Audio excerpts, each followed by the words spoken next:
A paz do Senhor, meus irmãos, voltamos agora no capítulo 6, na abertura dos 7 selos, tudo bem? Queria apresentar para você o quadro, enquanto isso você aproveita para tirar um print, tá? Para você fazer esse estudo, veja bem.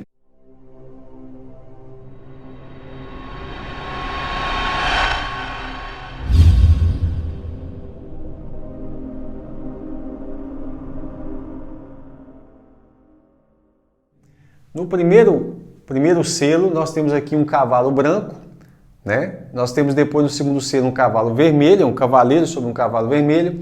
Terceiro selo, um cavalo preto. No quarto selo tem um cavalo verde. Você deve estar até achando estranho, porque na sua Bíblia deve estar escrito verde, deve estar escrito amarelo. É porque a palavra grega usada aí é a palavra chloros. Na verdade, ela sempre é traduzida por verde. Por exemplo, você vai ver isso em Marcos 6,39, fala da relva verde, a palavra é chloros. O próprio Apocalipse usa essa palavra para verde, quando fala em Apocalipse 8,7, de toda a erva verde. Né? E também Apocalipse 9, verso 4, fala de qualquer coisa verde. Então, somente aqui, né, em Apocalipse 6,8, ela foi traduzida por amarelo. Mas, na verdade, ela pode ser traduzida por verde amarelado, alguma coisa assim, um verde mais claro. Mas a palavra é verde, certo? Depois nós temos o quinto selo, que é o clamor dos mártires. O sexto selo são os últimos sinais e, por fim, a conclusão do livro, que é no sétimo selo. Uma coisa que eu queria deixar claro para os irmãos, o objetivo de passar o Apocalipse dessa vez, nós vamos fazer o Apocalipse várias vezes, tá? Então o livro do Apocalipse ele é um livro de estudo contínuo no canal. Nós não vamos deixar de estudar o Apocalipse porque nós estamos em Gênesis, ou em Êxodo, Levítico, quando estiver lá em Esté, Samuel, onde nós estivermos, volta e meia a gente vai voltar a fazer acréscimos ao livro do Apocalipse. Então, isso que nós estamos fazendo dessa primeira vez é apenas estabelecendo a estrutura do livro para facilitar você fazer as suas pesquisas, tudo bem? Então, entenda uma coisa, a conclusão dos selos, esse livro é um livro que está narrando a história do tempo do fim. Ele tem toda a história, mas a conclusão é a mesma conclusão da sétima trombeta e a mesma conclusão das 7 taças. Então, tem pessoas que tentam colocar assim, quando abrir o sétimo selo, então vai começar uma sequência das 7 trombetas e na sétima trombeta acontece a sequência das 7 taças. Não é isso. Outra coisa também é tentar organizar, isso é muito complexo, Uma coisa é fato, uma conclusão que nós temos definitiva. O sétimo selo, sétima trombeta e sétima taça fala do tempo do fim. É a última coisa que está ocorrendo já relacionado com a vinda de Cristo, certo? Então a conclusão de tudo termina aqui. Eles não estão paralelos, certinho. Depois nós vamos fazer um vídeo explicando como que nós entendemos a disposição dos selos com as trombetas e com as taças. Por enquanto, só vamos dar uma passada sobre esses assuntos, tá ok? E para você fazer aí as suas anotações. Então, tem coisa importante? Tem. Tem coisa que eu não sei explicar? Tem também. Por enquanto, né, nós vamos sendo alimentados pelo Senhor através de outros irmãos e isso vai passando através do estudo da palavra. Eu creio que todas as vezes que nós voltarmos no Apocalipse teremos muitos e muitos acréscimos. Vamos fazer depois vídeos curtos a respeito de pontos específicos. Então, um pouquinho de paciência, não vou dar muitas características porque eu não quero me arriscar a falar algo que não tem coerência bíblica, porque a Bíblia fala que quem acrescentar ou remover alguma coisa deste livro vai ser amaldiçoado. E o que eu quero é trazer edificação para você, sem que isso me custe algo no mundo espiritual, certo? Então o que eu vou fazer? Vamos dar uma passada didática a respeito dos selos. E tem coisa preciosa? Tem. Tem revelação profunda? Tem. Tem revelação muito profunda aqui e nós vamos falar já já. Bem, então vejamos o seguinte. Nós temos aqui o primeiro selo, que é um cavaleiro num cavalo branco. E esse cavalo branco, né, você vê que esse cavaleiro ele tinha um arco, né, tinha uma coroa e ele saiu vitorioso e para vencer. Esse arco é um arco de flecha, né, mas ele não tem uma flecha, não está aparecendo aqui que tem uma flecha. Então dá a impressão sim, que ele sai para uma guerra, porém essa guerra pode ser que seja uma guerra ideológica, tá ok? Recebeu uma coroa, coroa está falando de reino, e ele sai vitorioso e para vencer.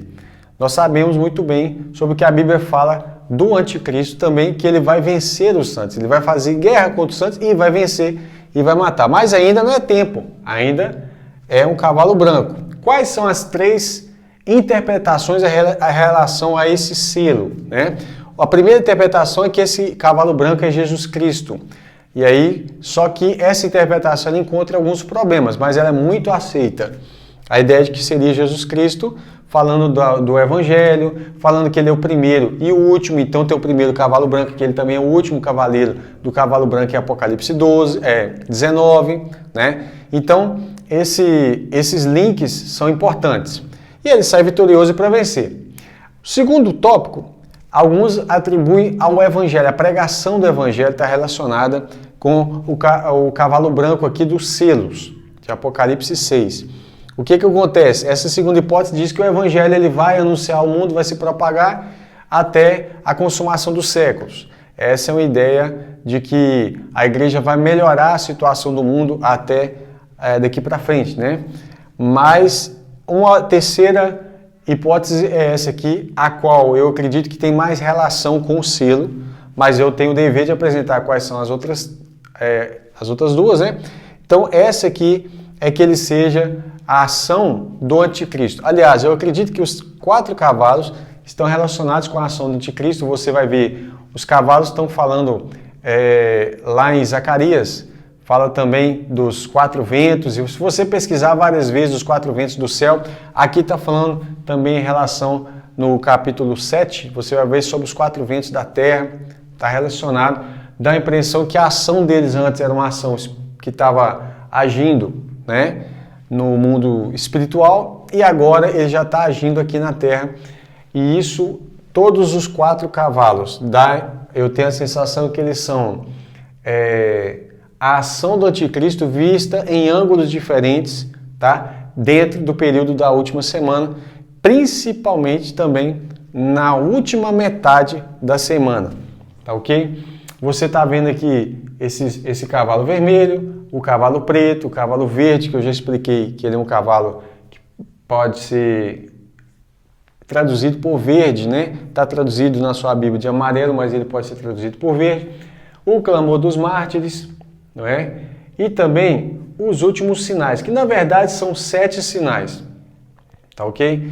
Então, quais são os 7 sinais? Veja bem, um grande tremor de terra, que é um terremoto, o sol negro como um saco de silício, o sol escureceu, a lua tornou-se como sangue, a lua escureceu,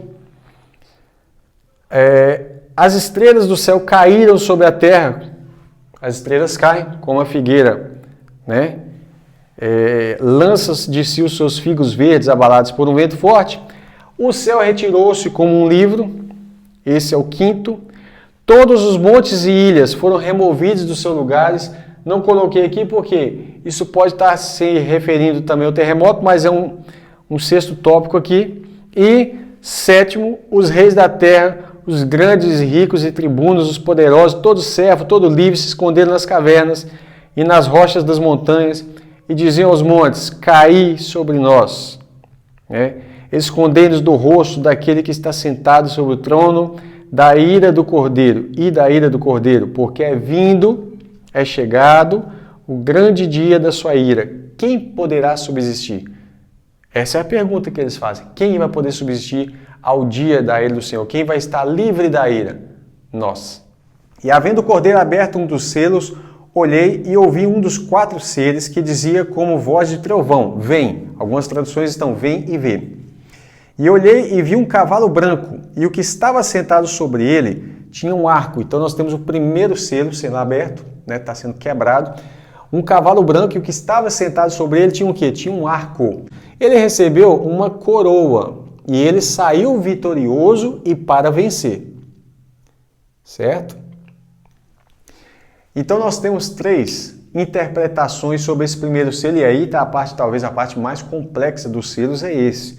Por quê? Há pessoas que interpretam que esse selo se refere ao próprio Jesus Cristo, o cavaleiro do cavalo branco, e aí eles vão pegar, ele é o primeiro e o último, porque você tem um cavaleiro do cavalo branco aqui, em Apocalipse 6, mas também tem o cavaleiro do cavalo branco em Apocalipse 19. Então o ponto favorável desse tipo de pensamento é de que realmente Jesus fala que ele é o primeiro e o último. Se há aqui o primeiro cavaleiro do cavalo branco, ele é Então logo seria o primeiro cavaleiro aqui e também o último cavaleiro aparecer lá, certo? Esse é um dos pontos importantes, mas tem também pontos que não vão favorecer esse ponto de vista, tá? Nós vamos ver também. Outras pessoas já argumentam que esse cavaleiro do cavalo branco se refere ao Evangelho, né? A ministração apostólica na mensagem inicial ali da igreja primitiva. Todas essas posições têm os seus prós e contras, tá? E nós temos também uma terceira linha que acredita que esse cavaleiro do cavalo branco seria nada mais nada menos do que uma figura do anticristo, mas disfarçada com uma falsa paz, ou seja, quando ele faz um acordo e esse acordo ele ainda está mascarado de gente boa, digamos assim, tá? Então essas são as três posições a respeito do cavaleiro do cavalo branco. Temos um problema. Se nós falarmos que é Jesus Cristo, o problema principal é ele que está abrindo o selo e ele só abre esse selo depois que ele já está nas alturas, ou seja, ele está diante de Deus, no trono de Deus, abrindo os selos para revelar. Então, esse é um dos pontos que vai ser observado. Outra coisa, se ele sai vitorioso para vencer, mas o próximo cavalo não tem relação com ele, então chega aqui, esse primeiro, que é o cavalo branco, que representa o símbolo de paz, vai ser vencido pelo próximo, porque o próximo, se não for o mesmo, ou seja, se não tiver relacionado com o mesmo reino, ele acaba tirando a paz, não é isso? E aí nós vamos ver aqui também que tem a posição do anticristo. E aí por que as pessoas têm esse pensamento? Porque ele tem um arco, tem uma coroa e sai vitorioso para vencer. Se você pegar Apocalipse 13, você vai ver que foi dado a ele permitido fazer guerra aos santos e vencê-los, no verso 7. Apocalipse 13, verso 7. Também Daniel vai falar sobre isso, que o anticristo, naturalmente, o objetivo, o propósito dele é conquistar e vencer. Ele só vai ser vencido no final, mas ele vence os seus inimigos, né? E aí você vai ver que um desses três pontos vai ter que ser o ponto principal. Qual que é a minha posição? Bem, eu estou analisando as posições, né? Então é por isso que eu estou dizendo para os irmãos, eu vou passar coisas para os irmãos meditarem e já deixar claro que existem essas três possibilidades dentro dos comentários teológicos que você vai abrir para verificar, né? Nos rodapés das Bíblias. O que eu peço a você é que não se prenda apenas a um ponto de vista inicialmente. Por quê? Porque pode ser que ele esteja errado. E aí uma análise tem que ser feita com todo o conteúdo bíblico. Esses cavalos, por exemplo, você vê eles em Zacarias. Depois nós temos o segundo cavalo, e aí vamos ver o que acontece. E saiu outro cavalo vermelho, então esse aqui. Ao que estava sentado sobre ele foi dado que tirasse a paz da terra e que se matassem uns aos outros, e foi lhe dado uma grande espada. Então, três coisas também ocorrem. Ele tira a paz, ele tem poder para que levar as pessoas a matarem uns aos outros, então uma espécie de uma guerra civil, né? E uma grande espada. Interessante você observar esse detalhe. A forma que está escrita aqui, espada, para que se mate as pessoas, tá? Esse segundo cavaleiro aqui, ele, para mim, eu acredito que ele deve ter alguma relação com o primeiro, porque nós temos uma comitiva de 4 cavaleiros. Esses 4 cavaleiros parecem estar andando numa sequência. Se esse primeiro sai para vencer, e aqui ele estaria sendo derrotado, mas não, ele está mudando de figura. O que está acontecendo é que ele está agindo de maneira diferente. Então eu entendo a princípio, né, que ele possa sim, ele pode sim ser o anticristo, né, no seu início de trajetória e depois as coisas começarem a mudar. Ou eles podem simplesmente ser ações divinas relacionadas ao mundo, tá? E aí eu esqueci de colocar um quarto ponto ali, que eu me esqueci desse ponto aqui, que seriam simplesmente os cavaleiros sendo ações divinas sobre a terra, de juízo, tá? Vamos lá. Terceiro selo vai abrir um cavalo preto. E havendo aberto o terceiro selo, ouvi dizer o terceiro animal, vem e vê. E olhei, e eis um cavalo preto. E o que estava sentado tinha uma balança na mão. E ouvi uma voz no meio dos 4 seres que dizia, uma medida de trigo por um dinheiro. Está aqui, ó. Uma medida de trigo por um dinheiro. 3 medidas de cevada também por um dinheiro. Você vê que o preço é o mesmo, né? E aí vai falar o seguinte: mas não danifiques o azeite e o vinho. Não pode danificar o azeite e o vinho. Bem, alguns intérpretes entendem da seguinte forma. Eles entendem que isso tudo tem relação com o evangelho, onde o trigo seria o evangelho genuíno, né?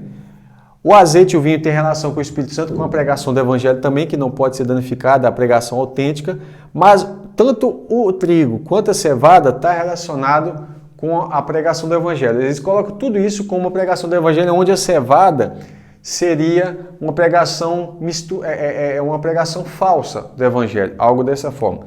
Bem, eu não tenho um parecer sobre isso. Coloca aqui nos comentários o que você entende sobre isso aqui, vai ajudar a gente numa próxima exposição do texto, tá ok? Porque eu sei que tem muitos irmãos que eles acompanham o canal, mas são pessoas estudiosas.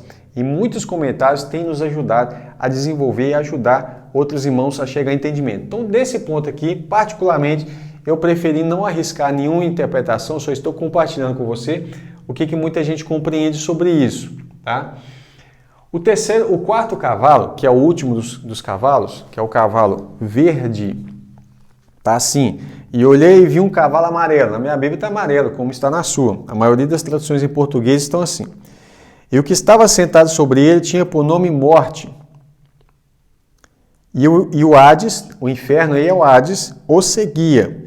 E foi-lhe dado o poder para matar a quarta parte da terra com espada, com fome, com peste e com as feras da terra. Eu voltei aqui rapidinho. Por quê? Porque eu tenho uma outra Bíblia aqui e eu vou conferir qual que é a cor desse cavalo aqui, ó. Eu tenho a Bíblia de Jerusalém. E vi aparecer um cavalo esverdeado. Olha para você ver, ó, Bíblia de Jerusalém, tá? Na Bíblia de Jerusalém está escrito assim: quando abriu o quarto selo, ouvi a voz do quarto vivente que dizia: vem. Vi aparecer um cavalo esverdeado. Seu montador chamava-se Morte e o Hades o acompanhava. Veja que a tradução aqui está perfeita, tanto na questão de chamar os seres viventes de viventes ao invés de animais, porque não são animais, não são todos, um deles tem a face de homem, e a palavra lazoa está relacionada a vivente. Tanto também a falar do esverdeado, cavalo esverdeado, né? Tanto também a falar da morte e Hades. Então, a tradução aqui facilitou muito mais a ideia da versão original, tá ok? Então, isso eu me lembrei agora, na hora que eu estou gravando o vídeo. Vamos lá. Esse cavalo, né? Esse cavalo verde, vou colocar verde amarelado para ficar mais fácil de entender. Ele se chama Morte, está seguida pelo Hades, tem poder para matar 1/4 das pessoas, ou de cada 4 matar um, por meio da espada, da fome, da peste e de feras da terra. Então, aqui está acontecendo um grande evento, porque imagina a população de 8 bilhões de pessoas, ainda nós não chegamos ali, estamos próximo disso. Você matar 2 bilhões é mais do que a população da China inteira, é muita coisa, né? Então, é isso que vai estar ocorrendo aí, através do cavalo verde. Ok? Algumas pessoas fazem ligações em relação à cor desse cavalo. Por quê? Eles fazem uma ligação com as bandeiras dos países muçulmanos. Não são todos. Por exemplo, a Turquia não tem o verde em sua bandeira, mas a grande maioria dos países muçulmanos eles têm verde em sua bandeira. Mas o Brasil também tem, né? Outros países têm também. Então a correlação, por exemplo, a Turquia sairia fora? Sim ou não? Mas eu também não quero desprezar a interpretação dos irmãos que têm esse ponto de vista. Por quê? Porque pode ser que eles estejam certos e eu não esteja observando isso da maneira mais adequada. Mas é uma observação. Então eu preciso apresentar que há também essa interpretação para você também buscar informações sobre isso, tá?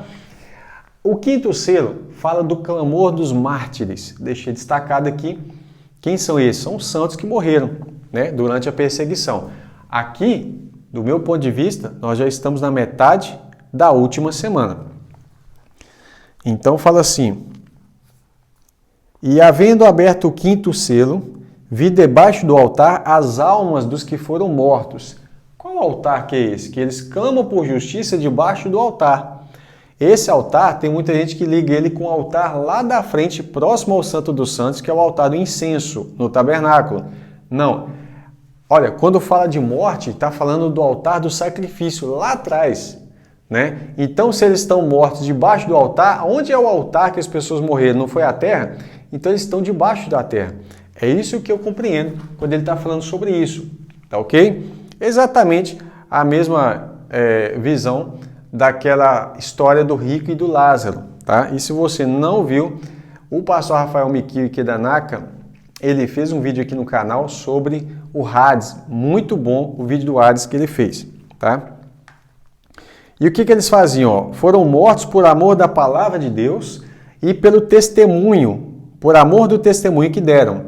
Lembrando que a palavra testemunho, ela está bem ligada com a palavra martírio, porque a palavra é martúria ou martíria, tá?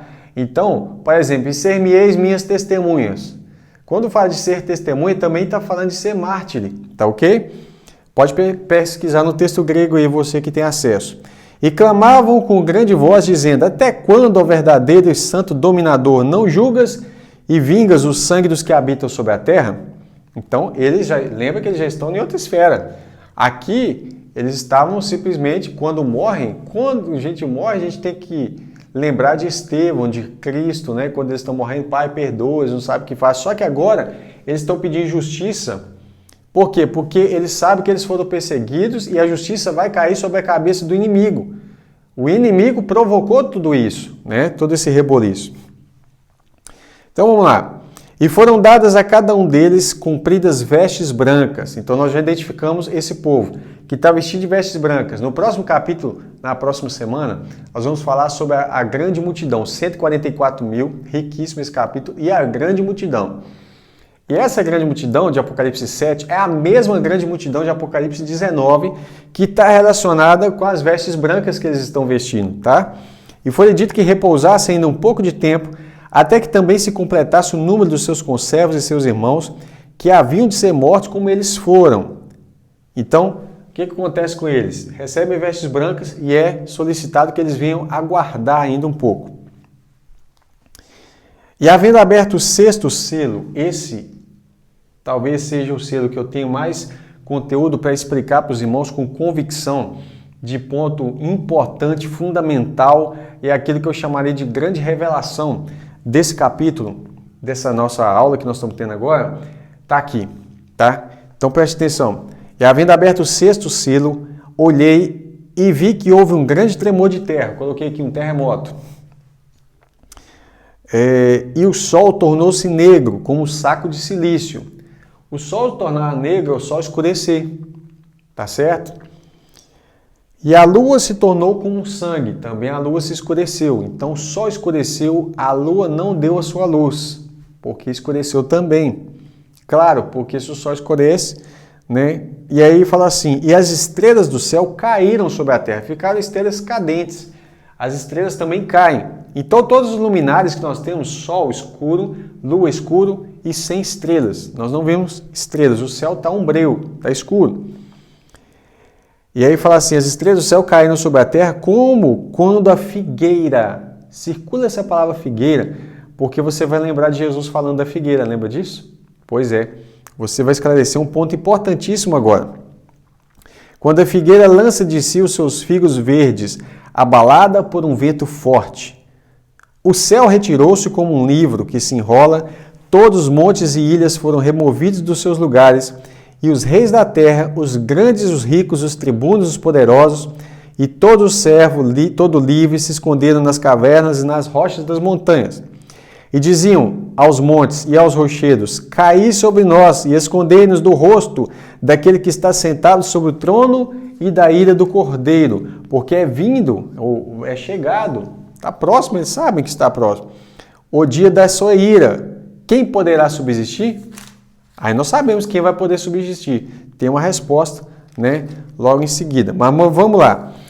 Quando você vê, falando assim, né, caí sobre nós, escondei-nos, você vê isso em Lucas 23, verso 30. Então começarão a dizer aos montes, caí sobre nós, e aos outeiros, cobri-nos, ou seja, escondei-nos da face daquele que é o Senhor Jesus, né? Agora, veja bem, irmãos, a conclusão do livro, ela vai estar aqui em Apocalipse 8, e diz assim: e havendo aberto o sétimo selo, fez-se silêncio no céu por quase meia hora. Vou explicar o que eu entendo disso.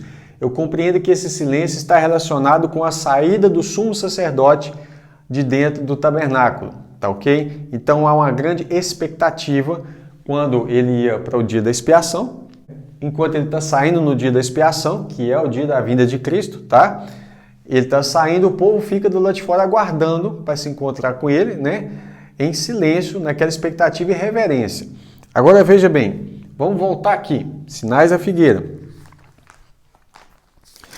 Em Apocalipse 6, verso 13, fala que as estrelas do céu caíram sobre a terra como quando a figueira lança de si os seus figos. Mateus 24 fala o seguinte, vamos lá. Olha que coisa interessante. Jesus dá todos os sinais da sua vinda, os primeiros que ele tinha para passar ali para os discípulos. E fala assim no verso 29.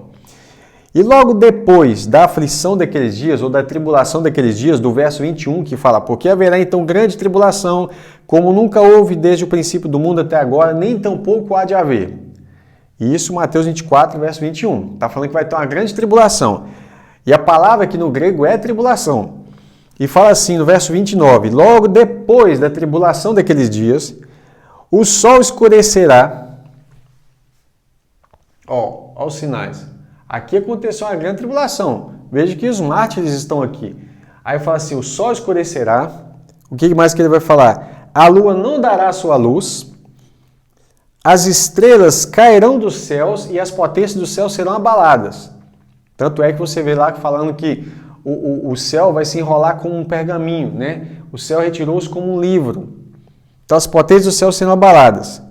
Então aparecerá no céu o sinal do Filho do Homem, e todas as tribos da terra lamentarão e verão o Filho do Homem vindo nas nuvens do céu com poder e grande glória. Esses são os últimos sinais da vinda de Cristo. Preste atenção. Os sinais são esses, os últimos. E ele enviará os seus anjos com rígido clamor de trombeta, os quais ajuntarão os seus escolhidos dos quatro ventos, dos quatro cantos da terra. De uma ou outra extremidade dos céus eles vão vir, né, e recolher. Aprendei, preste atenção. Essa parábola era muito mal interpretada. Quase ninguém, eu quase nunca vi ninguém explicar isso aqui da maneira certa. Por isso que eu queria que você prestasse atenção quais são os sinais da figueira. Aprendei, pois, essa parábola da figueira. Ele joga uma figueira aqui, mas em Lucas nós vamos ver que ele está falando de qualquer árvore. A parábola da figueira. Quando já os seus ramos se tornam tenros e brotam folhas, sabeis que está perto o verão. Então qual que é a parábola? Qual que é a ideia? Pega uma árvore, quando ela tá, os brotos dela, os ramos estão tenros e brotam folhas, então qual que é o próximo, a sequência das estações do ano? O próximo é o quê? Verão. Isso que Jesus fez. Aí ele fala, igualmente, ou da mesma forma, quando virdes todas essas coisas, que coisas que ele acabou de falar? O sol se escurecer, a lua não dá sua luz, as estrelas caírem do céu. Quando vocês virem essas coisas acontecerem, saber que ele está perto, né, está próximo às portas. Veja bem, então a parábola da figueira, ela não tem relação nenhuma, absolutamente nenhuma com Israel. Israel, repito, não é o relógio profético de Deus, como muita gente explica. O relógio profético de Deus, na verdade, são os sinais. Os sinais é que estão contando o tempo para nós. Quando chegar os últimos sinais, aí você vê falando lá em Apocalipse o quê? O sol tornou-se negro como um saco de silício, a lua escureceu porque tornou-se como sangue, as estrelas caíram do céu, como quando a figueira... Por que tem essa palavra figueira? Para nós fazermos uma ligação com as palavras de Jesus. Porque quando ele usa o texto da parábola, ele fala, pega uma figueira, por exemplo... É um exemplo, ele não está falando que a figueira é Israel. A figueira aqui não é Israel. A figueira aqui, os brotos, os ramos, o que está acontecendo é a sequência do próximo evento. Como o próximo evento é verão, assim que você vê o broto, você sabe, a sequência é verão. Assim quando você vê os sinais, não os brotos mais, mas quando você vê os sinais, você sabe que o verão vai ser o quê? quando o sol nasce. O sol está batendo forte, o sol da justiça é Cristo. Então, entenda bem isso. Se você, só para que você não fique em dúvida, eu vou abrir aqui em Lucas, capítulo 21. E aí ele fala o seguinte, olha. Verso 25. Então haverá sinais no sol, na lua e nas estrelas. Sol, lua e estrela, vai ter sinais. Na terra a aflição das nações em perplexidade pelo bramido do mar e das ondas. Homens desmaiando de terror na expectação das coisas que sobrevirão ao mundo, porquanto as virtudes do céu serão abaladas. Aí eles estão clamando, né? Veja bem, aí eles vão começar a se esconder, escondendo-nos da face daquele, né? Então verão vir o Filho do Homem numa nuvem com poder e grande glória. Ele está falando sobre isso. Ou seja, então o quê? Depois de sinal, vai ter sinal, que é os últimos sinais, e então você vai ver Jesus vindo sobre as nuvens. Esse é o sétimo, é a conclusão do livro.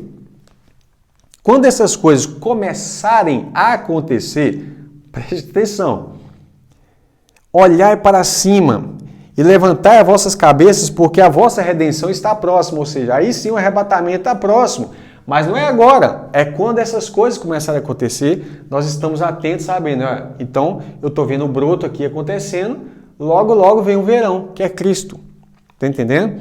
Ele fala assim, e disse-lhe uma parábola, olhai para a figueira e para todas as árvores. A figueira não representa uma nação, a figueira representa os sinais. Por isso que ele fala, e olha para todas as árvores. E aí ele fala o seguinte, quando já tem brotado, vós sabeis por vós mesmos, vendo que já está perto o verão. Assim também vós, quando virdes acontecer essas coisas aqui, sabeis que o reino de Deus está perto. Em verdade vos digo que não passará essa geração até que tudo aconteça. Qual geração? A geração que está vendo os sinais. Essa geração que vê os sinais não vai passar para uma outra geração. Por quê? Porque logo em seguida vai vir acontecer a vinda de Cristo. Tá ok, meu irmão? Espero que você tenha entendido. Para mim, eu acho isso muito importante, você compreender os sinais da figueira, a relação que ele tem com aquilo que Jesus falou em Mateus 24 e também em Lucas 21. Tá ok? Isso, só por isso, já valeu você ter ficado até aqui, tá ok? Olhe por nós, Deus te abençoe, até o próximo vídeo, se Deus quiser. Não deixa, não posso esquecer de falar, né? Não deixe de deixar lá o tal do like, porque ajuda o canal, né? De compartilhar esse vídeo com outras pessoas. Não deixa também de conferir se você está inscrito e se deixou o tal do sininho. O sino que tem ao lado do inscrito aí é para que você receba as nossas notificações de novos vídeos, tá ok? O próximo estudo vai ser Apocalipse 7. Muito bom. Até lá, se Deus quiser. Muito obrigado pela tua paciência e pelas tuas orações. Até o próximo vídeo, meu irmão. Até logo.